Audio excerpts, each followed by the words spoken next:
શિક્ષકોને શ્વાન ગણતરી સોંપવા સામે આપનો વિરોધ, મામલતદારને આવેદનપત્ર આપી નિર્ણય રદ કરવાની કરાઈ માંગ। દાહોદ જિલ્લાના લીમખેડા તાલુકામાં આમ આદમી પાર્ટી દ્વારા રાજ્ય સરકારના શિક્ષણ વિભાગના એક નિર્ણય સામે ઉગ્ર વિરોધ નોંધવામાં આવ્યો છે। નાયબ શિક્ષણ નિયામક દ્વારા શિક્ષકોને શૈક્ષણિક કાર્ય ઉપરાંત શ્વાન ગણતરી જેવી બિન શૈક્ષણિક કામગીરી સોંપવાના આદેશના પગલે સ્થાનિક સ્તરે નારાજગી વ્યાપી છે। આ નિર્ણયના વિરોધમાં લીમખેડા ખાતે પક્ષના આગેવાનો અને કાર્યકરો એકત્ર થઈને મામલતદાર કચેરીએ આવેદનપત્ર પાઠવ્યું હતું અને સરકારના વલણને શિક્ષણ જગત માટે નુકસાનકારક ગણાવ્યું હતું। આ પ્રદર્શન દરમિયાન આપ અગ્રણી નરેશ બારિયાએ જણાવ્યું હતું કે શિક્ષકોનું પ્રાથમિક અને નૈતિક દાયિત્વ વિદ્યાર્થીઓને ગુણવત્તાયુક્ત શિક્ષણ પૂરું પાડવાનું છે। તેમણે વર્ગખંડથી દૂર રાખીને વહીવટી સર્વેક્ષણોમાં જોતરવાથી વિદ્યાર્થીઓના શૈક્ષણિક ભવિષ્ય સાથે અન્યાય થઈ રહ્યો છે। આવેદનપત્રમાં એવી સ્પષ્ટ માંગ કરવામાં આવી છે કે જો વહીવટીતંત્રને આવી ગણતરીઓ કરાવવી જ હોય તો તે કામગીરી રાજ્યના શિક્ષિત બેરોજગાર યુવાનોને સોંપવી જોઈએ, જેથી એક તરફ શિક્ષણ કાર્યમાં ખલેલ ન પહોંચે અને બીજી તરફ યુવાનોને રોજગારીની તક મળી રહે।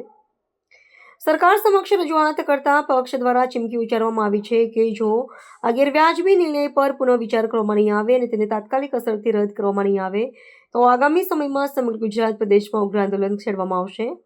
વિદ્યાર્થીઓના ભવિષ્ય સાથે ચડા કરવાનો સરકારને કોઈ નૈતિક અધિકાર નથી તેવું સ્પષ્ટ કરતા વિરોધ પક્ષે માંગ કરી છે કે શિક્ષકોને માત્ર અને માત્ર વિદ્યાદાનના કાર્યમાં જ કાર્યરત રાખવા જોઈએ। અઠવાડિયા પહેલા ભાજપ સરકાર દ્વારા ગુજરાતની સરકાર દ્વારા એક પરિપત્ર જે શિક્ષણ નિયામક જે માધ્યમિક શિક્ષણ છે એ નિયામક સાહેબે એક પરિપત્ર બહાર પાડ્યો છે ને એમાં સરકારે શિક્ષકોને એવી કામગીરી સોંપી છે કે દરેક જગ્યાએ કૂતરા ગણવા જવાનું।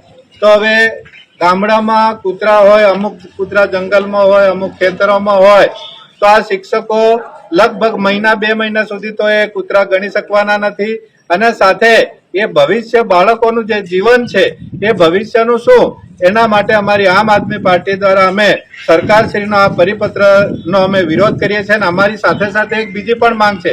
2011માં વસ્તી ગણતરી થઈ હતી ત્યારથી આજે 2026 સુધી વસ્તી ગણતરી એ લોકો કરવા માંગતા નથી। એ વસ્તી કેમ ગણતરી કરવા નથી માંગતા એ પણ અમે જાણીએ છીએ, કારણ કે જે પણ પંચાયતો હોય કે જે પણ ધારાસભ્ય સંસદ સભ્ય હોય એમને ગ્રાન્ટ માથાદીઠ વધારે આપવી પડે એટલે વસ્તી ગણતરી આજ સુધી કરાવતા નથી।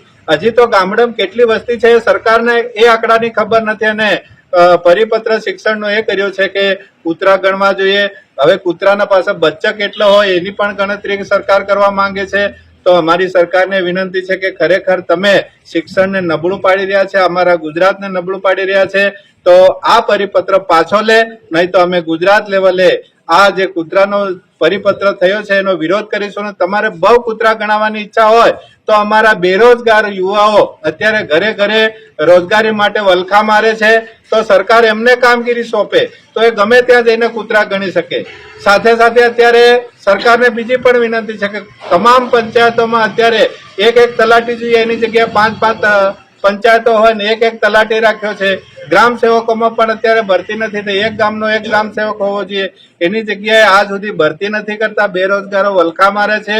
રોજગારી માટે તો તમારે કૂતરા જ ગણાવવા હોય તો કૂતરા ગણાવવા માટે અમારા બેરોજગારોને મહેનતાણું આપજો તો કૂતરા ગણાવવાની અમે મહેનત કરી આપીશું, પણ શિક્ષકોને મહેરબાની કરીને આ કામ નહીં સોંપે, નહીં તો અમે આંદોલન કરીશું।